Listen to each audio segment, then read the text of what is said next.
En prolongement donc de l'introduction de la semaine dernière, bon, les publications fondamentales. Alors, à tout seigneur, tout honneur. Il y a donc le livre, la publication de colloques par Étienne de la Vessière, ici présent, et Éric Trombert, Les Sogdiens en Chine, un colloque en 2005, qui reste encore aujourd'hui, je dirais, c'est quand même aujourd'hui encore le recueil le plus complet sur cette question des colonies sogdiennes en Chine, avec... tu as pas mis Wertmann là pour le. Non, mais Wertmann, ça concerne uniquement les Sogdiens en Chine. Oui, il y a aussi le livre de Patrick Wertmann qui est paru il y a 3 ou 4 ans, qui a le même sujet, mais bon, qui est une approche vraiment centrée sur l'histoire de l'art, l'archéologie, alors que dans ce recueil d'articles, envisage absolument tous les aspects. Bon, ensuite, il y a le livre d'Étienne de la Vessière, Histoire des marchands sogdiens. Alors, en fait, on utilise à la fois la dernière édition française en date 2016, qui en fait n'introduit pas beaucoup de modifications par rapport à la précédente. Et on utilise aussi, et généralement dans les publications internationales, on cite la version anglaise de 2006, je crois, parce qu'évidemment, c'est elle qui est toujours citée dans les pays anglo-saxons.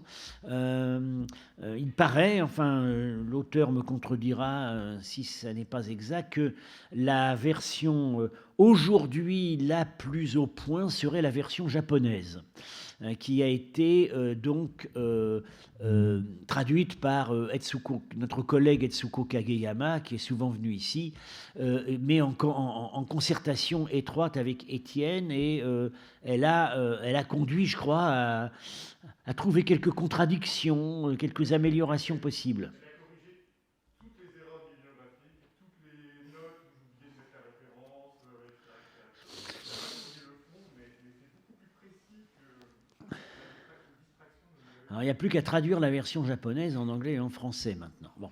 Alors, sinon, donc, Huna Sourcebook, c'est au départ, bon, disons, c'est un groupe de travail. Finalement, ça aboutit à un colloque à Budapest. C'est un ouvrage collectif qui, en fait, explicitement prend la suite du livre édité par Harry Falk, Kushan Histories, issu d'un colloque à Berlin, je crois, en 2013.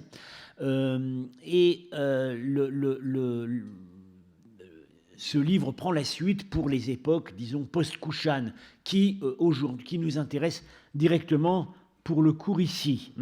Alors, là, toutes les sources de toute provenance sont reproduites, traduites et discutées, gréco-romaines, indiennes, enfin toutes les inscriptions indiennes sont discutées, sources locales en sogdien et en bactrien, tradition iranienne passée par l'historiographie arabe, et un gros morceau, c'est le morceau sur les sources chinoises, dont le présent cours est en grande partie issu. Donc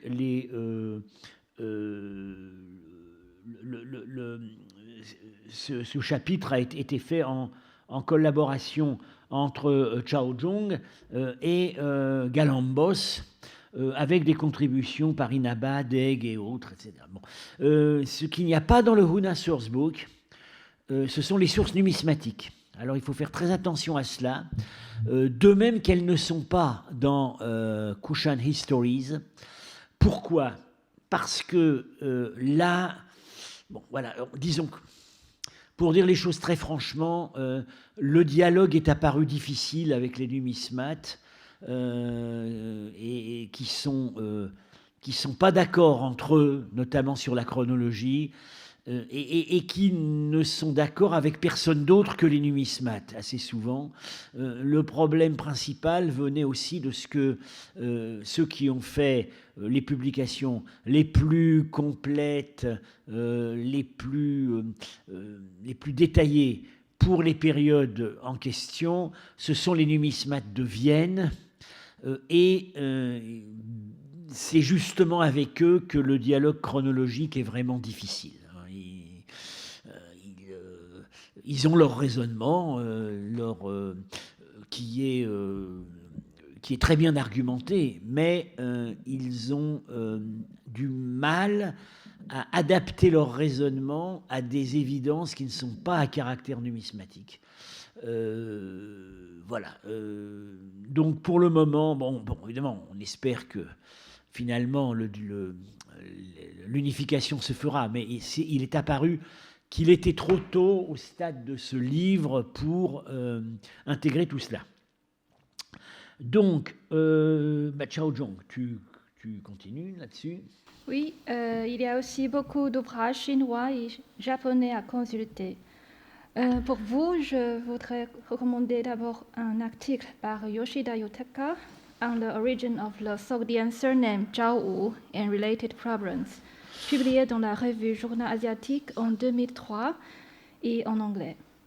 De plus, les cartes dans sa contribution à ce livre de la même année sont propres pour notre sujet.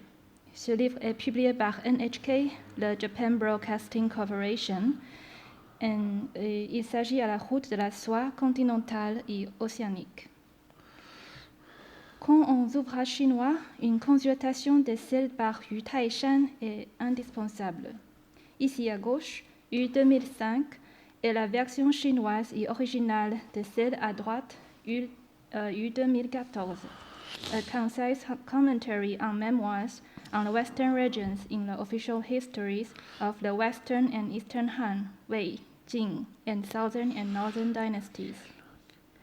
Ce sont les commentaires de lui sur les entrées dans les chroniques chinoises, y compris le Shiji, le Hanshu, le Jinshu, etc., jusqu'au Suishu, au Nanshi et au Beishi. Le contenu de ces deux livres est presque le même, bien que Yu Taishan ajouté quelques notes supplémentaires dans la version anglaise. Enfin, notre choix pour la lecture de textes dont je donne les numéros d'après leur ordre dans le Tongdian. Un petit incise sur Yu Taishan. Le livre de Yu Taishan est aujourd'hui en Chine la Bible pour ces périodes. C'est vraiment la référence pour les textes. Bien, dans le détail, alors il a d'énormes avantages, l'exhaustivité, puisque, comme je l'ai dit en fait la dernière fois, il reprend même aussi le Hanshu et le Huanshu d'après la traduction disons désormais classique de Hulsevee et Levée, sans les commentaires, mais là vraiment on a tous les textes. Un autre gros avantage, c'est que les formes reconstruites anciennes chinoises et moyennes chinoises sont presque systématiquement données. D'après, alors lui il suit le système Pelé-Blanc, je crois, oui. Donc ça c'est très important. Bien, au niveau des identifications de lieux et du commentaire historique, ça doit être pris de manière critique. Il reproduit parfois des opinions qui ne sont plus d'actualité. Parfois, il donne des opinions personnelles qui sont contestables. En fait, c'est quelqu'un qui ne connaît pas le terrain. Voilà. Il n'a pas une approche personnelle de ces régions d'Asie centrale. Je pense également qu'il ne lit pas le russe. Donc il est coupé de ce qui se fait sur le terrain. Alors voilà, il faut évidemment partir de Yu Taishan, mais je dirais la pertinence du commentaire par rapport à la pertinence des commentaires que donnait Chavannes en 1903 est inférieure. Mais nous verrons étape par étape comment ce qui peut être dit. D'accord. Premièrement, l'entrée sur le pays de Kangju, mais en effet, elle contient la description de Chach dans l'époque de Jing et le pays de Samarkand dans l'époque de Sui, puis le pays de Cao, Kaboudan, le pays de He, Kushania, le pays de Shi, Kesh, Ces trois suivent immédiatement après Samarkand comme une sorte d'appendice. Celles sur Suyi et Shi ou Chach apparaissent séparément et plus loin dans le même chapitre. Les formes en caractères chinois sont coloriées comme les couleurs utilisées sur les cartes suivantes. La raison de notre choix, c'est franchement parce que les 6 sont lesquels dans le tondien qui concerne la sogdienne proprement dite. En effet, seule une partie des pays dans le tableau de Yoshida sont y donnés sous la forme d'entrée spécifique. Il y a une entrée pour An Bukhara, mais celle-ci est confondue avec les données d'Arsachit et celle de Merv.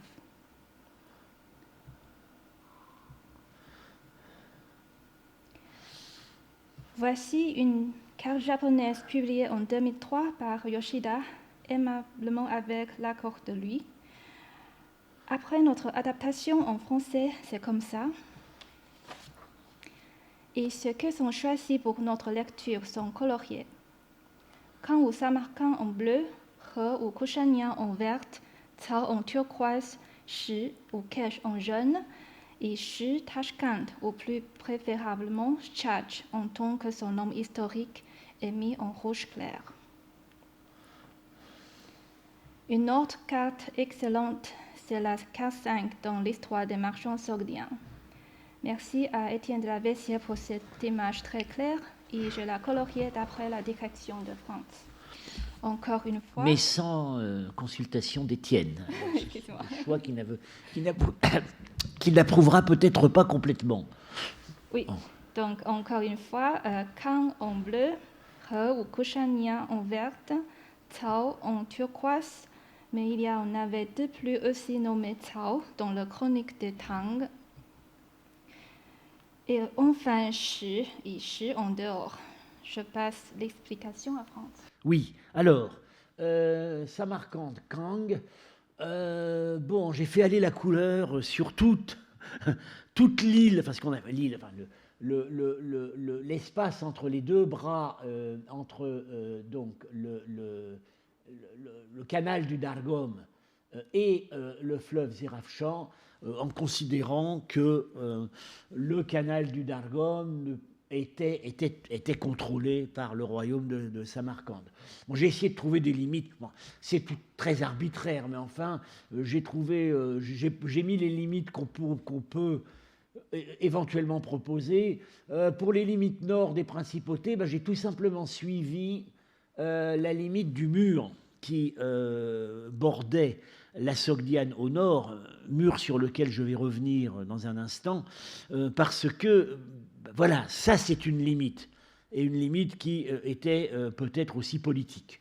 Donc, Kushaniya He, qui se trouve ici, donc à peu près à mi-chemin entre Samarcande et Bukhara. Petite incise sur le nom Kushaniya, ça vient évidemment des Kushans. Et une hypothèse ancienne, c'est que l'empire Kushan des 1er et 2e siècles s'était étendu jusque-là. Il y a une autre hypothèse que je préfère, c'est que ce serait une fondation plus tardive, sous la dynastie des Kidarites, qui sont les derniers à avoir revendiqué le titre de Kushansha, dynastie qui règne au 5e siècle, sur laquelle je vais revenir. J'ai tendance à penser que c'est plutôt une fondation des Kidarites. Alors, le Tsao occidental qui, je crois, dans le Suishu est le seul Tsao. Il n'y a pas d'autre Tsao. C'est donc Ishtiran. On sait où est la capitale, Ishtiran Tepe, ici. Ensuite, apparaît plus tard donc un pays qui ne figure pas dans le nom chinois, il n'y a pas de nom pour le... Enfin, plutôt oui, c'est pas dans les grands noms des principautés en chinois, mais le nom est transcrit, Kabudan Jacket, qui est donc... qui se trouve donc ici avec comme capitale un site... Ouais, Kabudan Jacket, en fait, c'est le nom de la ville, Ket. C'est le suffixe qui veut dire ville en sogdien. Et le site je vais en parler dans un instant. Il est probablement identifié. Alors, quelques commentaires supplémentaires sur d'abord le mur. Alors, le mur est surtout conservé, disons, a été conservé il n'y a pas trop longtemps, assez largement, et a été bien étudié dans la partie la plus à l'ouest, qui n'est pas sur cette carte, qui est autour de l'oasis de Bukhara. Mais il faut savoir qu'au fil du temps, il est probable qu'il y a eu un système continu de murs qui allait jusqu'à la limite nord du Fergana. Alors, ce qui est ici, donc en pointillé, c'est vraiment hypothétique. Et quand, je crois, le pointillé, voilà, on a des traits comme cela, des restes s'observaient encore il y a quelques décennies sur le terrain et sur les photos aériennes. Bon, il faut être très prudent. Alors, la partie occidentale du mur, en fait, est la seule qui est aujourd'hui réétudiée. Elle a été étudiée par certains archéologues de Samarcande, notamment Adelhoff, mais aujourd'hui c'est principalement notre collègue de New York, Søren Stark, qui a une mission archéologique permanente disons dans la partie nord-est de l'oasis de Bukhara, et il a été amené à reprendre la question de la datation du mur d'après des sondages archéologiques. Alors, il a fait plusieurs articles. Le plus complet est paru en 2015 et c'est en russe. Hein. C'est dans un article commun avec Jamal Mirza Ahmedov, qui est le principal archéologue ouzbek travaillant sur l'oasis de Bukhara, toujours très actif. Et leur article, donc je traduis, premier résultat des nouvelles recherches du mur d'oasis du Sogd de Bukhara, nom local Devor et Kampirak, paru dans un recueil sur Bukhara, l'oasis de Bukhara et ses voisins, à l'Ermitage en 2015. C'était issu d'un colloque. Alors, dans l'oasis de Bukhara, le mur est appelé Kampirak. Alors, Kampirak en persan, ça veut dire la jeune fille. Pir veut dire vieux. Kampir veut dire pas beaucoup vieille, ce qui veut dire jeune. Bien. C'est cette toponymie qu'on trouve partout, ces châteaux qui s'appellent les 40 jeunes filles, la princesse, etc. Ce sont les légendes omniprésentes sur la fille du roi qui est assiégée par l'ennemi et qui tombe amoureuse de l'adversaire et qui livre le mur. Ce sont des légendes qu'on trouve absolument partout. Ça n'éclaire en rien sur les circonstances historiques de la construction de ces murs. Bon, en fait, archéologique, les sondages de Stark et de ses prédécesseurs tendent à montrer, enfin, d'après la céramique qu'on trouve dans le mur, qu'il semblerait dater de l'époque heptalite. Les céramiques qu'on trouve pas très abondantes, fin 4e, 5e siècle. Et, disons, ce serait logique, parce que les heftalites avaient des adversaires au nord. Hein. Ce sont ceux qui vont finir par mettre fin à l'empire heptalite, les Turcs. Un tel effort n'aurait pas grand sens à l'époque de l'Empire turc, où il n'y a pas véritablement de frontière avec la steppe. Sauf qu'évidemment, ce type de mur n'est pas seulement à destination militaire, il peut avoir aussi une destination écologique, hein, pour éviter l'avancée des dunes, et puis également, certainement, ça pouvait aussi servir contre les voleurs de troupeaux, etc. Alors, on a cette datation archéologique probable. Et puis, on sait, alors là, par les textes, le texte arabe de Massoudi, qu'en 782, le mur a été reconstruit ou renforcé.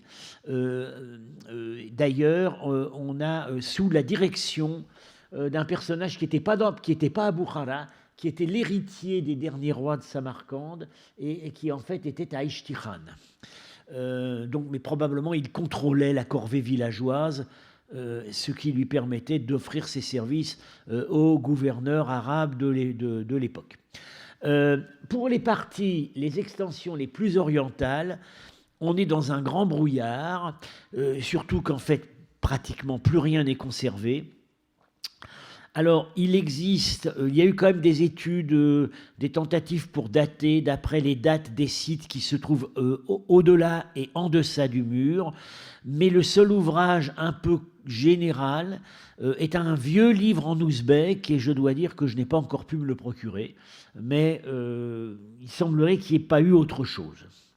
Voilà ce qu'on peut dire sur ce mur que donc nous adoptons comme limite probable de ces principautés. Ichtikhan, j'ai déjà dit, donc, au départ, c'est le seul pays qui s'appelle Tsao, et puis après, il y a eu un Tsao oriental qui est donc c'est Kabudan Jaket, Tsao oriental. Non, Tsao Central. Et un Tsao du nord qui est l'Oustrouchana. Bien. Kabudan Jaket, donc oui, j'ai dit que ça n'avait pas de nom de principauté. En fait, oui, quand ça émerge, c'est Tsao central. La capitale, alors il se trouve qu'il y a un grand site archéologique dans la zone qui s'appelle aujourd'hui Kumeshkent. C'est un grand site, une grande citadelle. Il n'a pas été fouillé. Il y a eu simplement des sondages stratigraphiques qui montrent une séquence assez longue, mais qui semble démarrer justement vers ces époques, au Moyen-Âge. Le site s'appelle Kumeshkent. En ouzbek, ça veut dire la ville d'argent. Et l'hypothèse que je fais, je crois que je ne suis pas le premier à la faire d'ailleurs, c'est que c'est une étymologie populaire sur Kabudan Jaket. Kabudan Jaket, Ket, c'est Kabudanjket. Ket, c'est la ville.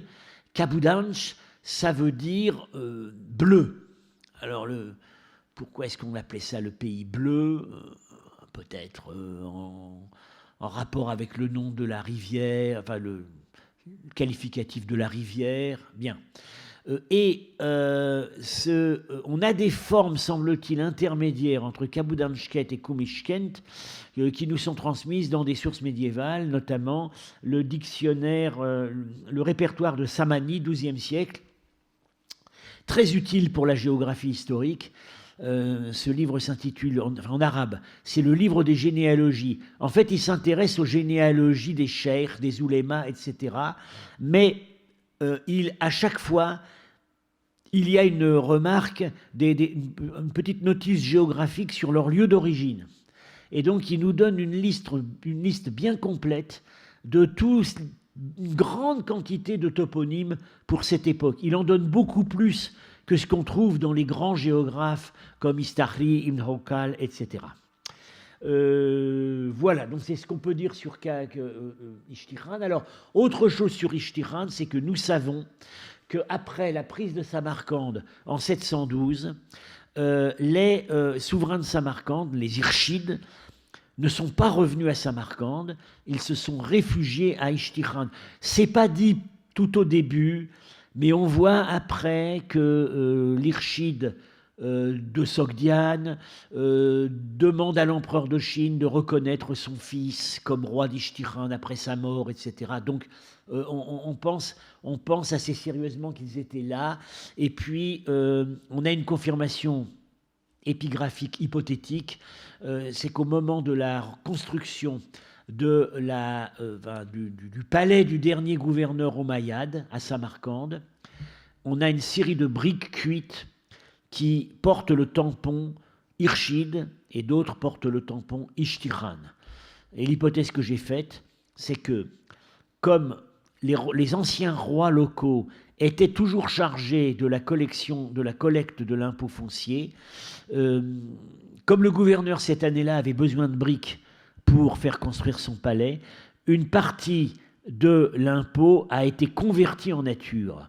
Et donc ce serait l'ex-souverain de Samarcande qui aurait fourni, peut-être il avait accès à des fours, ils étaient rares à l'époque, les fours à briques, il aurait donc, ce qui expliquerait que sur le tampon voisine son titre royal, le nom Ichtikhan, et un troisième mot qui semblerait être celui de l'administrateur financier de Samarcande à cette époque. C'est toute une argumentation que je ne développe pas particulièrement ici. Donc, ensuite, on a donc le Tsao central, et puis des petits pays, la Bouzmadjan qui n'a jamais été une grande principauté, un problème avec Maïmourg, mais on va voir ça après, peut-être, c'est dans l'animation. Hein. Pour le moment, donc, est-ce que je commente Shu et Shu? Oui. Alors, bon, le Tsao, à un certain moment, on voit émerger un Tsao du Nord, et donc il y a 3 Tsao, hein, occidental, central et du Nord, qui est le grand pays d'Oustrouchana. Alors là, c'est une grande principauté sur les piémonts de pâturage, sur les piémonts nord de la chaîne dite du Turkestan. Bon, je commente rapidement. Oustrouchana, c'est un nom qui veut probablement dire le pays des pâturages. Et cette principauté va jouer un rôle extrêmement important au moment de la conquête arabe. Elle est visiblement puissante militairement. Et ensuite, puisque le souverain d'Oustrouchana va à un certain moment, à la tête de ses troupes d'élite, devenir le principal général du calife dans les années 830-840. Bien. Ensuite, donc, qui correspond à... qui transcrit, en fait, Kesh, lequel était l'ancien nom jusqu'au Moyen-Âge de l'oasis, qui s'appelle aujourd'hui Shahrisabz, et qui est bien connu en Ouzbékistan, puisque c'est la ville natale de Tamerlan. Bon, c'est une zone bien explorée archéologiquement, dont la capitale a, semble-t-il, changé de localisation au cours du temps. Je n'insiste pas là-dessus. Et puis au nord, on a donc, voilà, ça c'est je reviens à une carte qui reflète en fait une réalité politique plus ancienne, hein, puisque cette carte, je l'ai publiée en appendice de l'édition des inscriptions de Koultobé, très au nord. Bon, je reviens rapidement là-dessus. Les inscriptions de Koultobé sont les plus anciens témoignages de la langue sogdienne. Et ces inscriptions sont des inscriptions de fondation, de colonisation, et mentionne en fait une entreprise militaire et coloniale conjointe par 5 principautés, l'une étant Tashkent, qui n'a pas de souverain, simplement un général en chef, et 4 autres, ce que j'appelle la tétrapole sogdienne, qui, elles, chacune, ont un souverain qui porte le titre non pas de roi, mais de seigneur. Et ces 4 cités sont Samarcande, Boukhara, qui ne s'appelle pas encore Boukhara, mais Nawak Methan, la nouvelle ville, Kesh et Narshab, aujourd'hui Karchi. Voilà. Donc, ça permet on voit que ça situe cet ensemble de politiques. On voit que déjà à ce moment-là, on a peut-être une galaxie politique sogdienne de principautés, royaumes indépendants mais plus ou moins fédérés dans le cadre lâche de la grande confédération nomade des Kankyu. On va être amené à en reparler, mais visiblement ils sont en train de s'émanciper. En fait, dans ces inscriptions, on voit déjà apparaître la structure politique qui va être celle de la Sogdiane jusqu'à l'époque islamique. Et bon, j'ai mis comme date 2e, 3e siècle parce qu'il y a une grande marge d'incertitude sur la date des inscriptions de Koultobé. Avec Nicolas Sims Williams, avec qui nous sommes en train de les rééditer, nous penchons pour le 2e siècle. Bon, mais ça pourrait être aussi le 3e. Donc, petit commentaire sur Tchatch. Tashkent, bon, c'est la ville principale aujourd'hui, c'est la capitale de l'Ouzbékistan, mais elle n'existe pas encore sous ce nom. Hein. Ça s'appelle Binket, et ça n'a pas l'air d'être un site très important, un site urbain très important. Le principal site est là, beaucoup plus au sud, près du Sirdaria, s'appelle encore aujourd'hui Kanka, Et nous pensons avec Nicolas Sims-Williams qu'en fait, ça vient de l'ancien nom de la grande confédération du Kangkyu. Alors là, il y a eu des fouilles importantes. C'est un site majeur. Et nos collègues archéologues d'Ouzbékistan pensent jusqu'au 7e siècle, la capitale du Tchatch se trouve là. Et que c'est ensuite qu'elle a migré plus au nord. Il y a quelques arguments qu'on peut tirer de détails topographiques donnés dans les notices chinoises sur le Tchatch. On sera amené à revenir là-dessus ensuite. Bon, j'ai dit, je pense, ce qu'il fallait dire là-dessus. Maïmourg, tu donnes l'image maintenant C'est celui-ci, avec la cité de Maïmourg. Oui, voilà, le problème de Maïmourg. Alors, Maïmourg pose un problème spécial. Bien, on sait où c'est, enfin en gros, c'est au sud-est de Samarcande. Dans la partie, en fait, ça correspond très bien à la partie haute du grand canal du Dargom qui fournit pratiquement toute l'eau disponible dans la grande oasis de Samarcande. Alors, Maïmourg s'appelle Mi dans les sources chinoises, donc c'est le premier élément, Maï. Ça veut probablement dire la plaine, la vallée, bien. Maïmourg émerge à partir du 6e siècle, 7e siècle. Alors, bon, comme la ville la ville de Maïmourg est toujours mentionnée à l'époque islamique, on voit que ça a l'air de correspondre à un site archéologique qui s'appelle Kuldor Tepe, qui a été étudié, qui est un grand site. A priori, ça ne poserait pas de problème. Mais il y a quand même un problème. C'est jusqu'où ça allait à l'est. Il y a là un endroit très stratégique, Waraksar, ça veut dire la tête du barrage. C'est l'endroit où se trouve le barrage qui commandait la totalité de l'irrigation en aval. À la fois le canal du Sud, le Dargom, et le canal du Nord. Celui qui tient Waraksar tient la Sogdiane centrale. Et ça, les conquérants arabes l'ont très vite compris. Ils ont envoyé assez souvent des expéditions sur Waraksar. Endroit très disputé. Mais dépendant de qui ? Alors, ça aurait pu fluctuer. À certains moments Penji Kent, à certains moments Maïmourg. Il y a alors, sur Penji Kent, il y a un problème, c'est qu'à un certain moment, on nous dit dans les sources chinoises que la capitale de Maïmourg s'appelle Boside. Ce qui, en Early Middle Chinese ou Late Middle Chinese, je ne sais plus, peut se reconstruire comme Patsiktak. Paksiktak. Alors, l'idée a germé depuis pas mal de temps que c'était peut-être bien Penji Kent, qui sinon ne serait absolument jamais mentionné dans aucun texte chinois. Ce qui est quand même gênant, sachant qu'aujourd'hui c'est le site archéologique le mieux connu.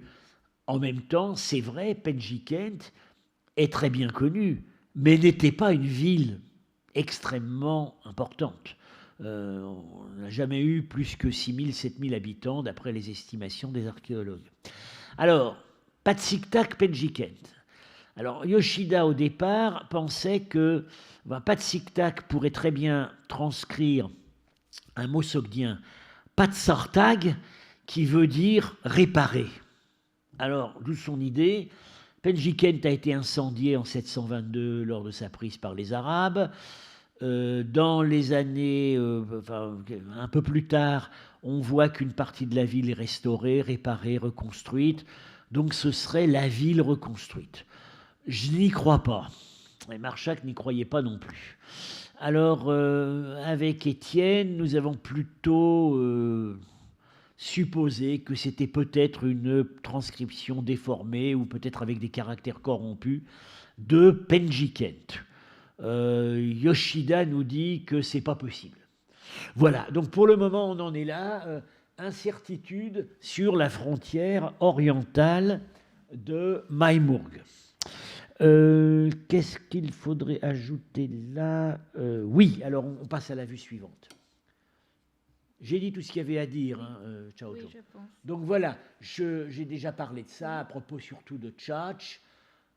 Donc vous voyez, si on situe là ce qui va plus tard apparaître comme la liste conventionnelle des grands royaumes, des royaumes sogdiens qui envoient des ambassades à la Chine, on a donc Bukhara, Han, on a Kushaniya, He, on a Ishtiran, Tsao, central, on a Samarcande, Kang, on a au sud-est de Samarcande, pas marqué ici, Maimurg, on a donc chez Kesh, Nakshab n'est pas mentionné, n'apparaît jamais comme principauté indépendante, mais le nom figure dans les sources chinoises.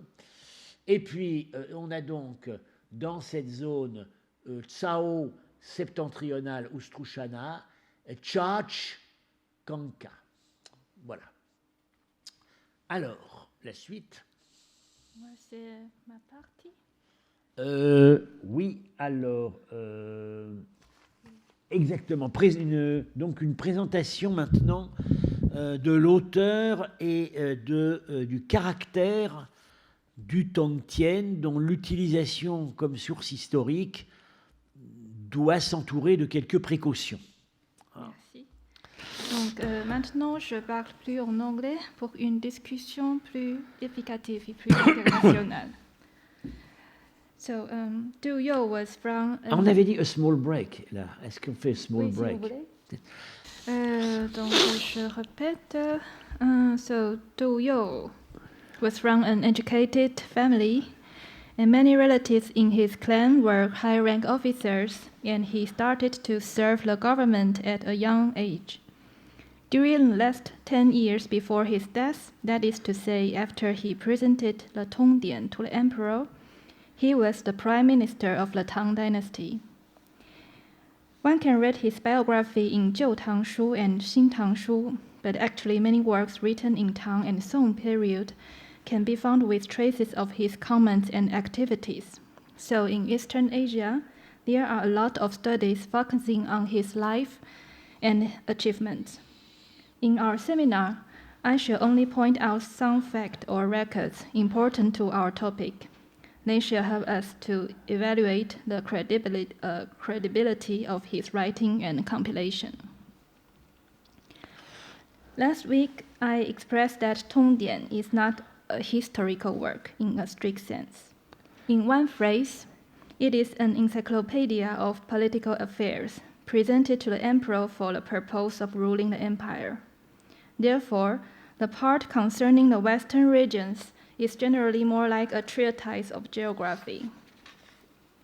On the other hand, traditional Chinese historical works have some characteristic features, which were established by the Shiji and the Hanshu.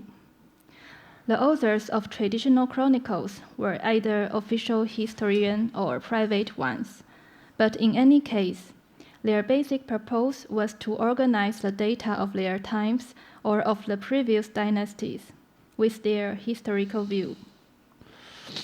Some of them followed the official view of their days, and some others were far more critical. Structurally, the Tongdian does not contain the parts for basic annals and chronological tables. It is closer to the treatise, being divided into 9 categories. Among the whole 200 juans or chapters, our selected texts concerning Sogdiana are all in the Juan 193, being one of the 16 chapters about the border defense, in yellow, of the Tang Empire. In this category, the practical facts about foreign peoples and states are treated, but it is only a very small part of this huge book. Oui, alors ce qu'on peut dire, on dit traité. Ouais, je dirais, en français, je traduirais plutôt monographie. Parce qu'en fait, c'est un compendium de... je trouve le terme traité est peut-être un peu trompeur en français parce qu'on pourrait croire que c'est la source, enfin, que le texte reproduit systématiquement les traités conclus entre la Chine et les autres peuples. Or, c'est pas ça, parce que c'est aussi l'autre sens de français traité. C'est plutôt, ce sont des monographies. Et quelque chose qui peut aider à penser le concept d'un ouvrage comme celui-là, c'est ce que les Anglais produisaient dans leurs colonies, notamment en Inde, c'est le terme de gazetteur. Le gazetteur des Britanniques, c'est exactement ça. C'est-à-dire que c'est un ensemble de monographies à caractère pratique qui peuvent être très détaillées et qui vont rassembler le savoir politique, géographique, économique, avec également des éléments biographiques tels quels sont dans ce district les personnages qui sont favorables à la politique anglaise, quels sont ceux dont il faut se méfier. Les Anglais ont produit une énorme masse de gazetteurs dont certaines parties étaient publiées et publiques et d'autres parties étaient secrètes. Et après, maintenant, toutes ces archives s'ouvrent. On voit par exemple qu'on a un Gazetteur of Afghanistan où on trouve toutes sortes d'informations intéressantes pour l'archéologue, parce que ça rassemble absolument tout, mais pas du tout dans un ordre chronologique ni véritablement logique. C'est un compendium de savoir. Alors, là, Okay. Although the Tongdian is strictly speaking not a history, I would say that our texts are an excellent patchwork of early sources and contemporary ones, because actually our author Du You, he had a good historical view and knew how to select the data. We know that during the period of the northern and southern dynasties, many history appeared. For example, the Wei Shu indicated by Franz last week was a history compiled by Wei Shou. He was charged with this task by the emperor of the northern Qi soon after the rise of these dynasties. In that time, there were abundant material accumulated in the northern Wei court available for this project. And in the view of the northern Qi, they were the legal successor of the eastern Wei, and the eastern Wei are a legal successor of the northern Wei. So the new ruler has the right to compose the history of the preceding dynasties. On the other hand, the founder of the Tang once served the court of northern Zhou. Soon after the unification of China by him and his sons, the histories of several preceding dynasties were officially compiled in their view. The Jin Shu, Zhou Shu, Sui Shu, Nan Shu, and Bei Shi are all the results of this big project. Their spread caused the loss of a lot of earlier works, including many chapters of the Wei Shu. Nevertheless, until the late 8th century, some of them were still available. Therefore, we found precious quotations and digests of these works. The first example indicated in last week is very probably a quotation of the lost chapters of the original Wei Shu. When the Tang official historian compiled the Bei Shi, namely the history of the northern dynasties, by condensing and rephrasing previous works, they did not preserve this very statement. Hence, this sentence is absent in the current edition of the Wei Shu, edited by the Zhonghua Book Company, because this one was reconstituted from the Bei Shi and some other works in late medieval period. Etienne de la Vessière has provided a clear diagram on this process. And here I fulfilled with a time frame. Actually, modern Japanese and Chinese scholars had invested huge effort to analyze and restore the lost chapters of the Wei Shu concerning the western regions, such as these ones. And when I was invited by Harry Falk, Hans Becker, and Emer Galambos to edit the Kidarite and the Hephthalites in Chinese sources, I was much profited by them. But I also provided my view regarding with some issues. An example is another statement in the Tongdian on the early history of Sogdiana. So here I read my English translation improved by Galambos in the Huna book and Etienne's French translation. So what I and Galambo translate is, the history of later Wei says, initially, the Xiongnu killed the king of Sugde and took the state. At the beginning of the reign of Emperor Wencheng, an embassy was sent to pay tributes. At that time, the king of this state was called Hu Ni, and since the conquest until his reign, there have been 3 generations. And what Etienne translates is le Wei Shu dit que les Xiongnu ont tué le roi de Sogdiane et pris le pays. Durant le règne du Wencheng, ils envoyèrent pour la première fois un émissaire à la cour avec le tribut. Le roi Huni était le 3e de la ligne. So I think Franz will give some comments at first, and then we go into this text. Alors, bien, cette notice est précise puisque on voit que ça nous situe le début des rapports politiques réguliers entre les Wei et Samarcande au début du règne de Wencheng. Je crois que maintenant on s'arrête à une date peut-être de 467 pour cet échange d'ambassade.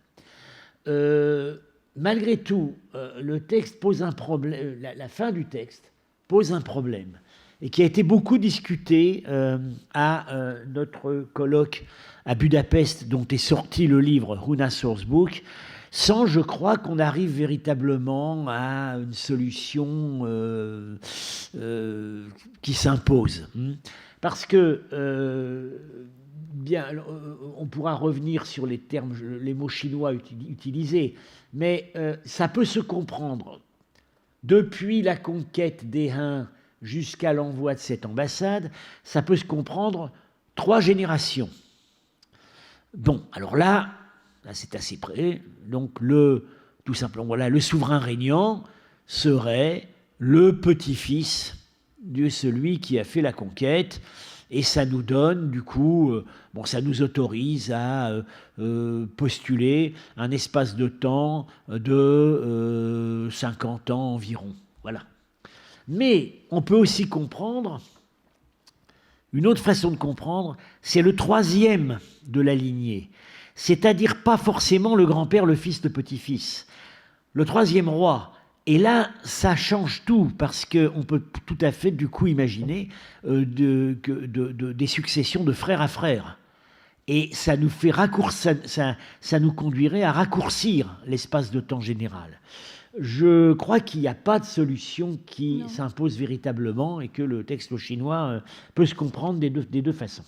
Yes, I should specify that here the EMC means Early Middle Chinese by Pauli Blanc, and MC with the subscript BS means Middle Chinese, reconstituted by Kalgren but revised by Baxter Saga. And for the problem with regard to the 3 generations or the 3rd in the line, actually there are more solutions than this, and there is also some debate. And if we have time, we can give a topic as I gave in 2017. And actually many scholars have different opinion. So here there have been 3 generations given in the Huna book. Is just a preliminary one, and I should give a question mark after that. So in the Tongdian, this statement is found in the entry on Yan Cai, usually identified with RC, because our author inherits the mistake of confusing this nomadic state or people, which firstly appeared in Chinese sources in the 2nd century before Common Era, with later Sogdiana. This mistake was probably made by the compilers of the original Wei Shu, or even by the Chinese envoys in the middle 5th century, we don't know. There were also debates among Chinese and Japanese scholars over this issue. So, your comment. Alors, Aorsi, on n'a pas l'orthographe sur le PowerPoint. Non, on l'a pas inséré.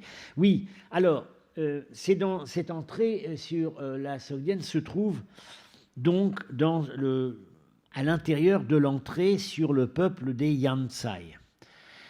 Ce qui pose un problème, parce que ce n'est pas du tout au même endroit. Yanzai, c'est depuis le Hanshu, c'est un peuple qu'on situe au nord-est de la mer d'Aral. Disons, voilà, vaguement, ça a l'air d'être dans cette direction. Ils ont l'air d'être à l'extrémité nord-ouest de la zone vraiment connue par les Chinois. Alors, il se trouve qu'on arrive quand même à retrouver la forme qui est derrière Yanzai.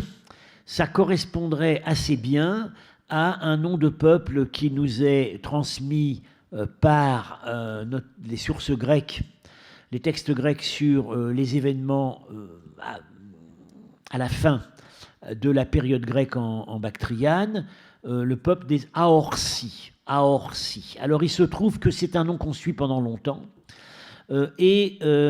Aorsi, ensuite on a Az. Bien.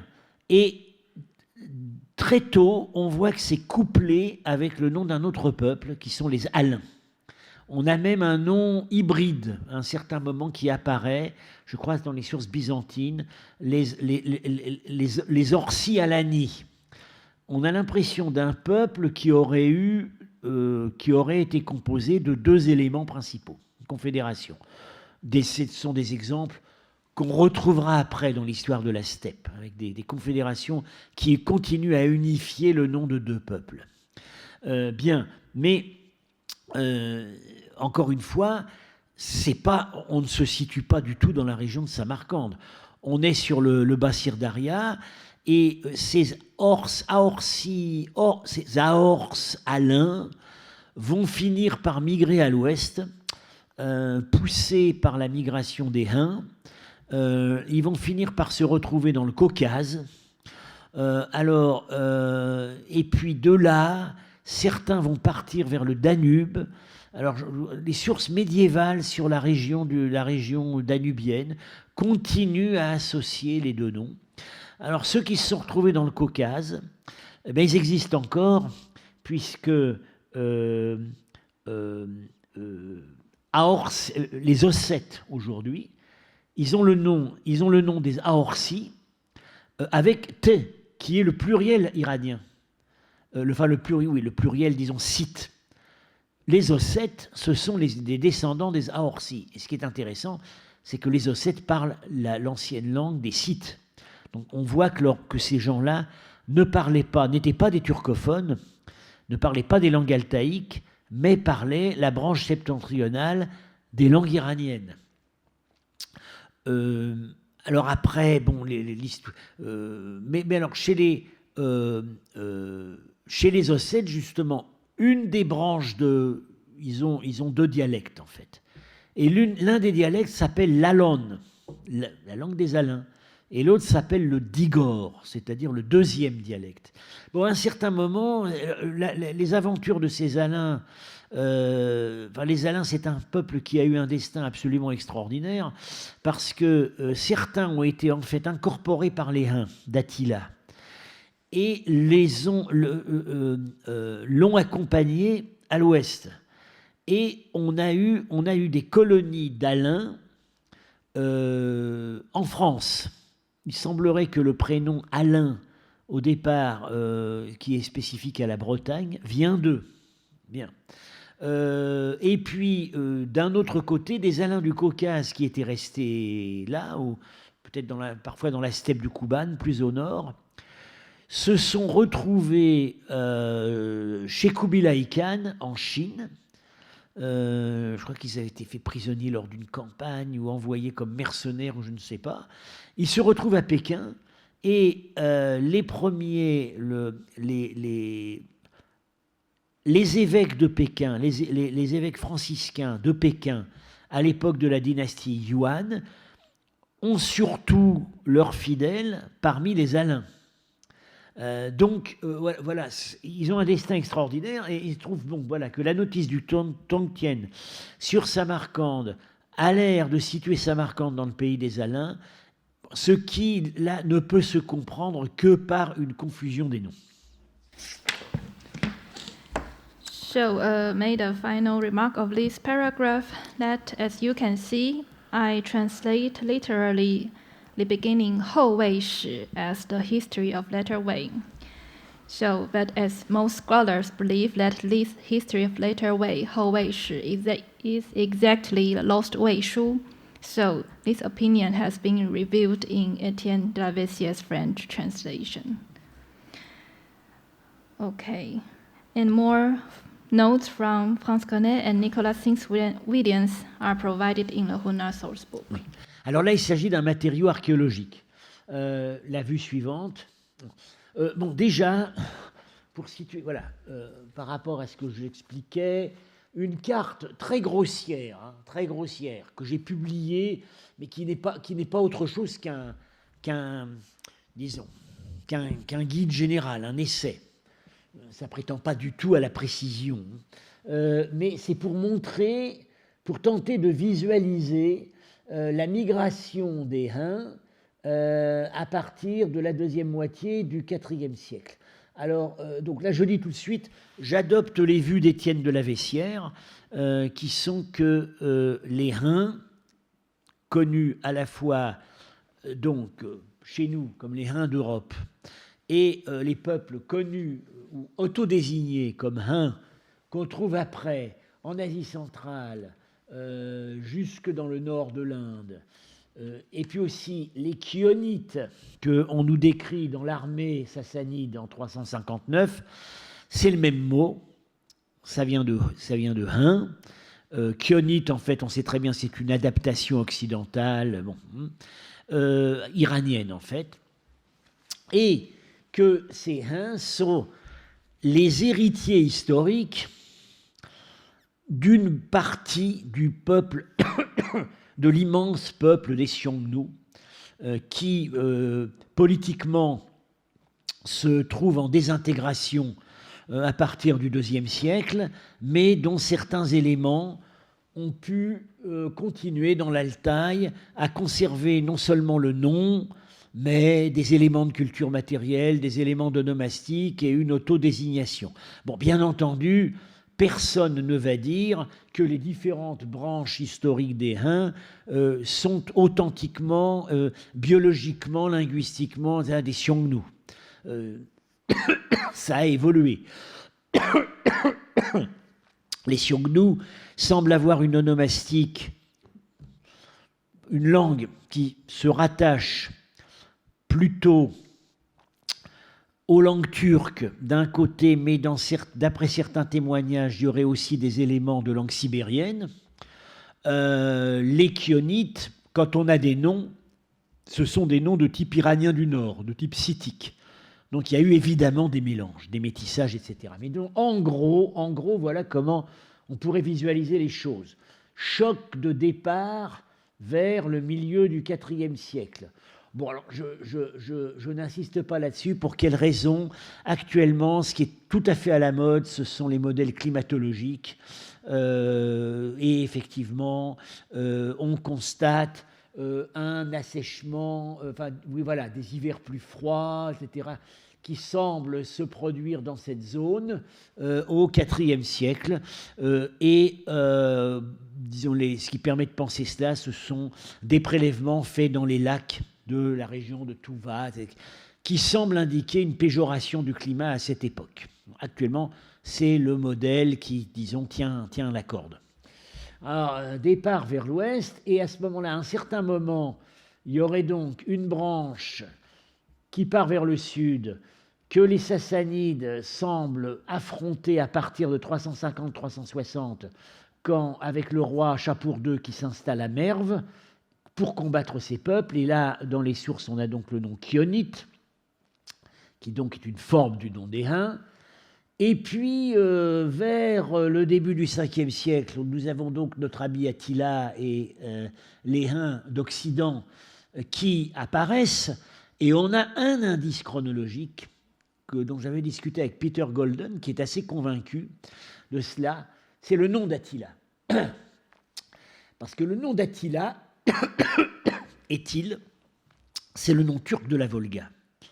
Et ça pourrait indiquer que le clan auquel appartenait Attila aurait franchi la Volga à l'époque où il naissait. Et il aurait été baptisé, il aurait été nommé d'après le fleuve que franchissait son peuple à ce moment-là. Et du coup, ça nous donne un repère, puisque Attila meurt vers,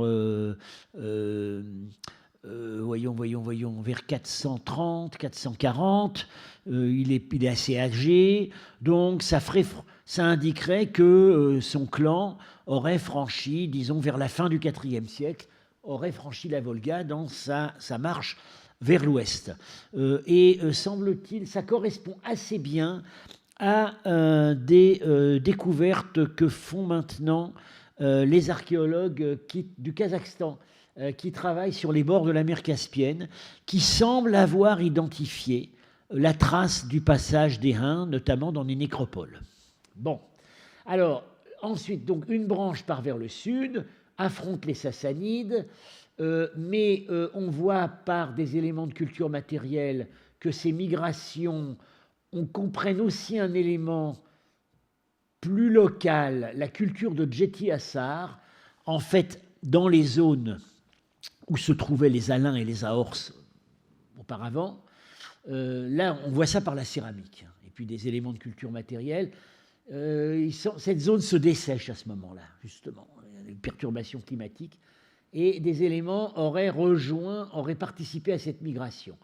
Et puis, on les retrouve. À un moment, Shapur II les bat ou fait alliance avec eux. Nous en avons la preuve, parce qu'en 359, l'historien Ammien Marcellin est témoin oculaire de la présence des Chionites dans l'armée sassanide lors du siège de la ville d'Amida, aujourd'hui Diyarbakır. Et là, il nous donne des renseignements très intéressants. Leur chef s'appelle Grumbates, c'est un nom iranien, protégé par le dieu Vahram. On retrouve le même nom Grumbates dans les archives du royaume de Rome en Bactriane. Donc on voit bien qu'il s'agit là des mêmes. Et puis, alors, ils ont une onomastique iranienne, mais quand le fils du roi Grumbates est tué sous les murs de Amida, on fait un grand bûcher. Et on pratique donc la crémation, qui, elle, semble plutôt une pratique attachée au peuple altaïque. Ni les Iraniens, ni les Scythes ne pratiquaient la crémation, c'est une pratique... Donc voilà, on voit très bien que l'identité, s'il y en a une, ne peut pas véritablement être cernée à ces époques. Et puis, alors, on les suit par les monnaies. Bon, alors, tout un problème, il y a des légendes. Les monnaies qui sont émises à ce moment-là dans la région de Kaboul, à partir de la fin du IVe siècle, portent une légende Al-Khan. Alors, est-ce que ça veut dire les Huns rouges? Est-ce que ça veut dire autre chose? Ça, c'est une discussion, une des nombreuses discussions que nous avons avec les numismates. Mais voilà, en gros, très grossièrement, la façon dont on peut visualiser les choses. Alors, la suite. Alors, un document archéologique absolument extraordinaire et qui a été en réalité qui a ouvert des clés, c'est ce sceau, c'est une empreinte de sceau qui ne vient pas de Samarcande, qui ne vient pas de Sogdiane, qui a été trouvée, semble-t-il, parce que c'est apparu sur le marché des antiquités.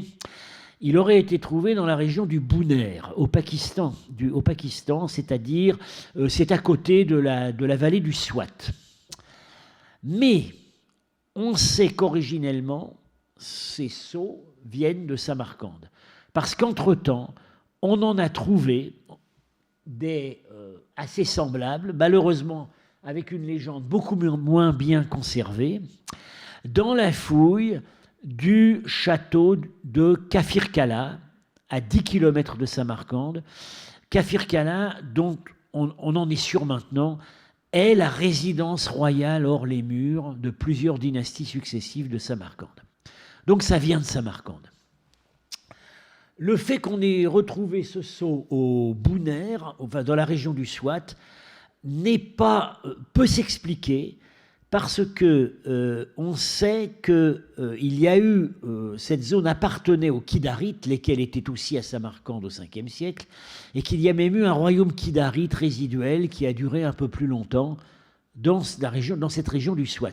Donc les différentes branches de la famille devaient échanger des correspondances. Alors,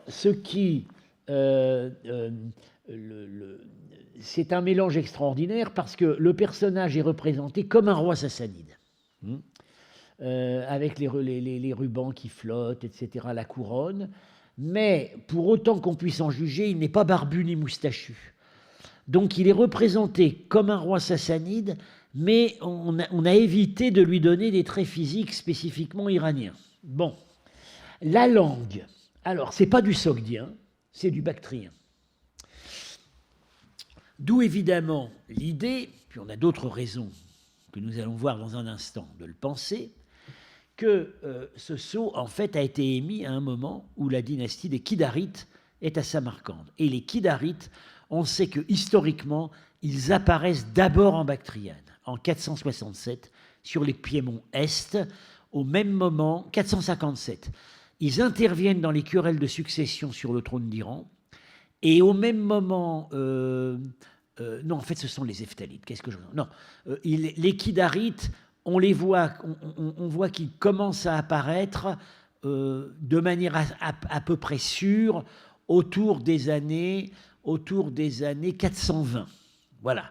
C'est là que les Chinois commencent à en parler, à expliquer qu'ils ont commencé à faire des conquêtes en Inde du Nord, etc. Pour certains, ils apparaissent encore plus tôt, pour les numismates, mais bon, voilà, c'est un détail, c'est autour de 400. Mais ils apparaissent d'abord en Bactriane. Donc c'est en Bactriane que se serait formée leur confédération qui aurait unifié une partie des éléments chionites parvenus lors de la migration précédente et qui s'empare à ce moment-là de la Sogdiane et de Samarcande. Alors la légende confirme tout à fait ce qu'on pouvait supposer d'après l'iconographie comme d'après la langue employée. Le seigneur, roi des Huns Oglar, grand roi des couchants, Afshian de Samarcande. Et voilà la transcription du bactrien. Alors, je dis tout de suite, c'est une lecture qui n'est pas, enfin, c'est une interprétation qui est la mienne, qui n'est pas la seule possible pour certains détails. Seigneur roi des Huns, il n'y a aucun problème. Wonano, c'est en fait ha, ça se prononce H. Hunano Shao en réalité. On lit Wonano en bactrien, mais en fait U transcrit H et O transcrit U. C'est le roi des Huns avec un pluriel iranien. Ano. Roi des Huns. Roi des Huns, Oglargo. Alors, qu'est-ce que c'est que ce Oglar ? C'est probablement pas le nom du bonhomme, parce qu'il devait se trouver au tout début, mais ça manque dans l'inscription. Donc ça indiquerait peut-être à quelle branche des Huns il appartient. Alors là, il y a plusieurs façons de comprendre. D'après Marcel Erdal, ce serait en fait le pluriel turc en lar de Ogul, qui veut dire fils, Oglu, en turc aujourd'hui. Ce serait donc les Huns princiers, les fils, les Huns de la famille royale. Bon, peut-être la branche royale des Huns. Bien.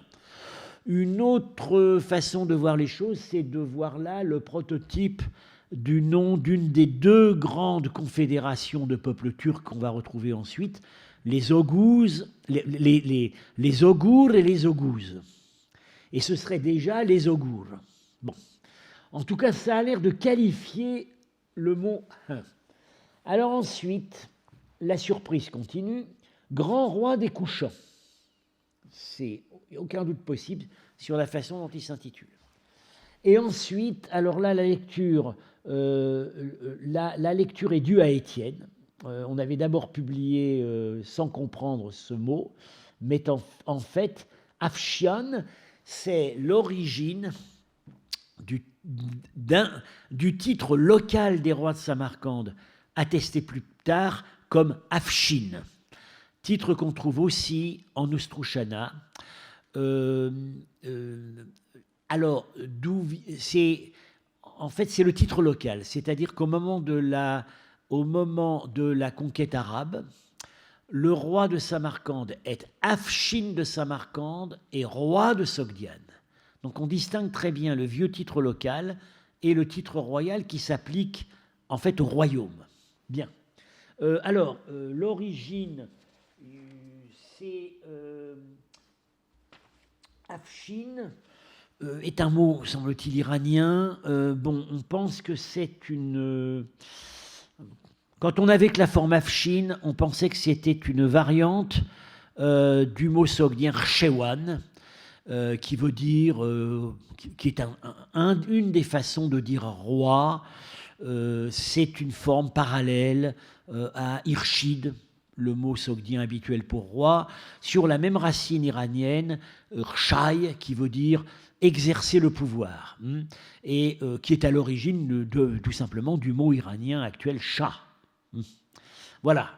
Maintenant qu'on a Afshian, j'ai supposé que c'était peut-être autre chose, enfin c'est toujours sur la même racine, un vieux mot, Rshayamna, qui aurait le même sens. En tout cas, bon, c'est un titre qui n'est pas turc, qui n'est pas iranien de l'Ouest, qui est peut-être bien un vieux titre, disons, d'époque Kankyu, c'est-à-dire, voilà, avant ces époques-là, quand linguistiquement, à Samarcande, on est peut-être dans une situation iranienne du Nord, des langues apparentées aux langues scythes, à l'ossète, etc. Donc ça pourrait être la trace d'une strate antérieure à l'arrivée de ces nouvelles dynasties. Alors, ce qui est extrêmement intéressant là, c'est que ça établit une équivalence entre Hun et Kushan.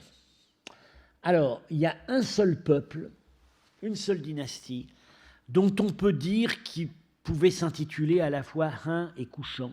C'est donc les Kidarites. Pourquoi ? Parce que,